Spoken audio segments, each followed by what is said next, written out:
मैं मज़दूरों, श्रमिकों की मनोदशा को सरकार एवं उनके मालिकों के समक्ष प्रस्तुत करने का प्रयास कर रहा हूँ और अपनी कविता को मज़दूरों एवं श्रमिकों को समर्पित करता हूँ। मेरी कविता का शीर्षक है मैं फिर आ जाऊँगा तेरा शहर बसाने को।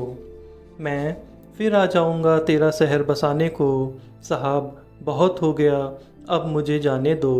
गुनाह किसी और का था भुगत मैं रहा हूँ, गुनाह किसी और का था भुगत मैं रहा हूँ। तुम्हारे भविष्य के खातिर सब झोंक दिया मैंने।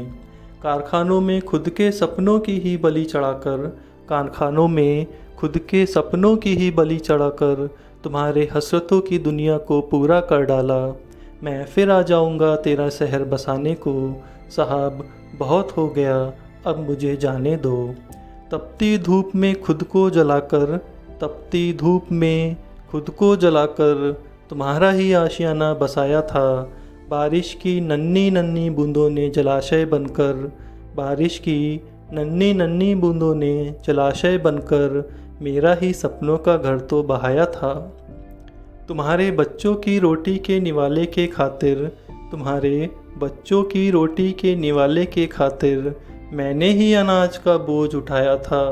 मैं फिर आ जाऊँगा तेरा शहर बसाने को, साहब बहुत हो गया अब मुझे जाने दो। मेरे भी घर में बूढ़े माँ बाप का साया है, मेरे भी घर में बूढ़े माँ बाप का साया है। हर वक्त मेरी सलामती की दुआ करता है। क्या बताऊँ हर पल भीतर से चौखट तक आकर, क्या बताऊँ हर पल भीतर से चौखट तक आकर उनकी चिंता मेरी राह ताकती रहती है। चंद पैसों और अपने बच्चों के ख्वाबों के खातिर, चंद पैसों और अपने बच्चों के ख्वाबों के खातिर मैंने जीवन का सब कुछ तो लुटा दिया। मैं फिर आ जाऊँगा तेरा शहर बसाने को, साहब बहुत हो गया अब मुझे जाने दो। बिन हड्डी टूटे फ़िलहाल टूट सा चुका हूँ, बिन हड्डी टूटे फ़िलहाल टूट सा चुका हूँ। खोखले समाज के कटघरे में खड़ा हो चुका हूँ।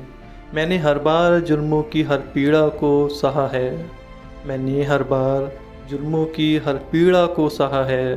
भारत देश को आत्मनिर्भर बनाने में मैंने भी सपना संजोया था भरपेट खाना खाने का, मैंने भी सपना संजोया था भरपेट खाना खाने का। नसीब में आंसू की दो बूंदें भी ना मिलीं अपना ही हाल बताने का। मैं फिर आ जाऊँगा तेरा शहर बसाने को, साहब बहुत हो गया अब मुझे जाने दो। साहब बहुत हो गया अब मुझे जाने दो, साहब बहुत हो गया अब मुझे जाने दो। धन्यवाद।